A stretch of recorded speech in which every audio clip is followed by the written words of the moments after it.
Hi, Callan for 74XX back with a quick Arcade Repair Byte. Today I have Midway's The Grid on the bench, and it has some bad link ports that have to be replaced.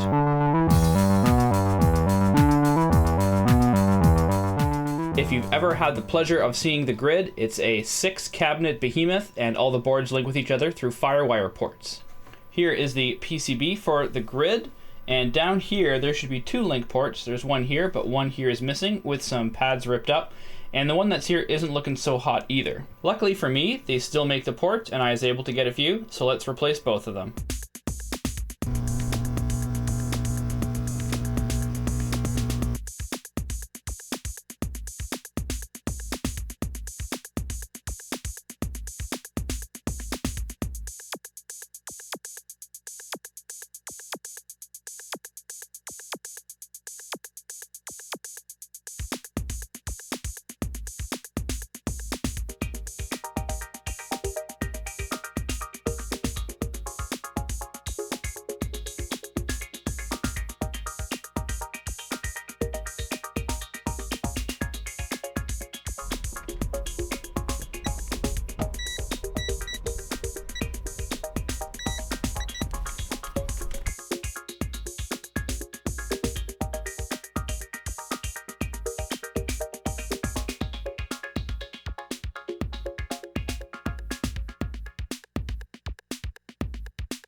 I actually have 3 grid boards in total, and so far I figured out that one of them, both link ports work.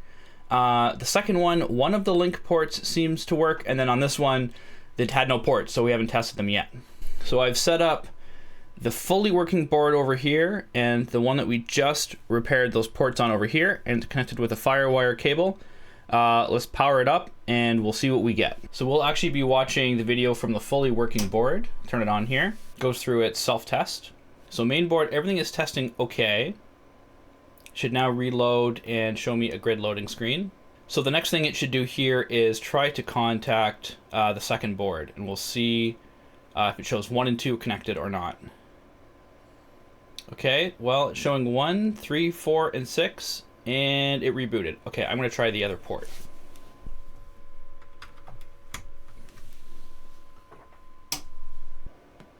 Seems happy. Should get the grid loading screen here. The scaler is showing it can't lock onto the video signal, so I think something has gone wrong here.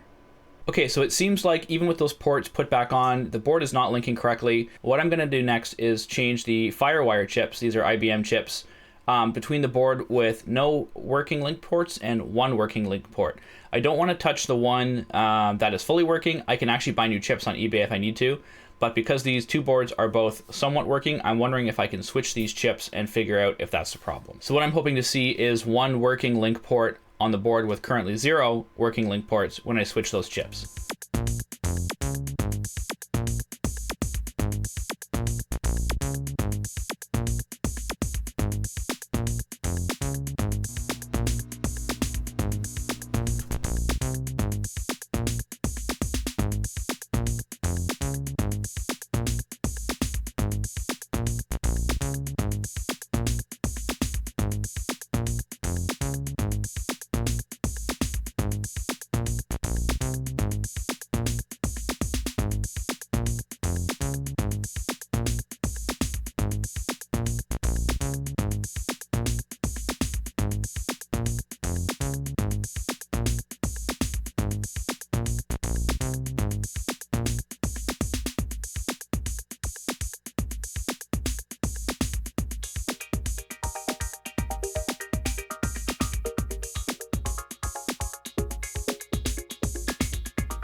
Okay, that was fun. I don't actually usually work on stuff this new and chips this small, so I think that went pretty well. Okay, let's try this one first, see if we made any improvement.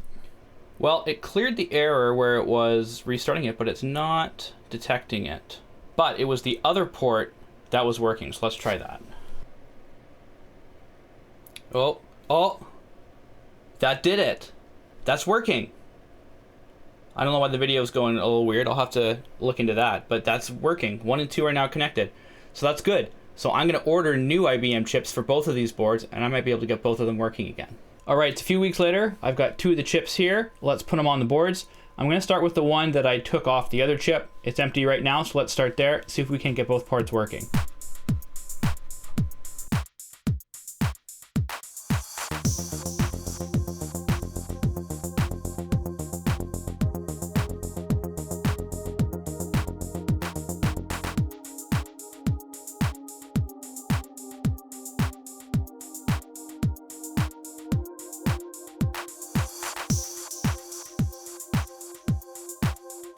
All right, so let's start with the one that we had working before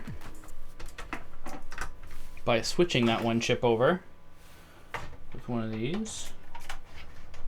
So this should still work because this is the side that was working when I flipped the chip from the board with one to the other. Let's check it out. Okay, will it find it? Come on, System 2. Yes! All right, that's still good. So now I'm going to switch it to the other port and see if that's fixed the board completely. Okay, so now I'm gonna move this one over here. So I did replace that port because it wasn't looking very good, but this one didn't work with the last chip. So with a brand new chip, I'm hoping this solved it. Come on, give me that ready. Yes. Okay, that's it. We fixed it. The chip was a problem. So now let's do the third board.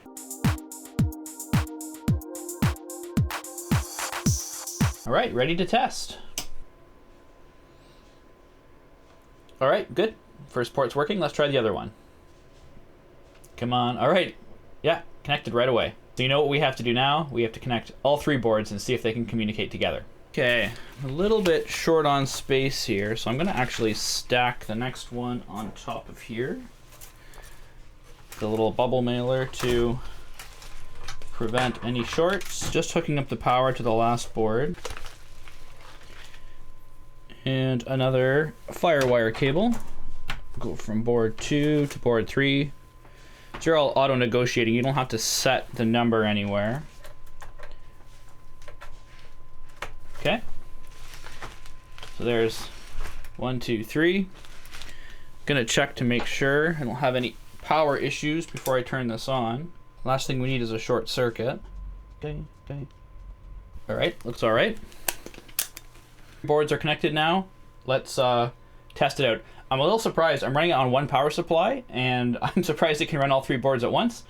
But I guess as the boards got newer, the power draw went down. So not like trying to run 3 Donkey Kong boards on 1 power supply. Game has happily made its way to the loading screen.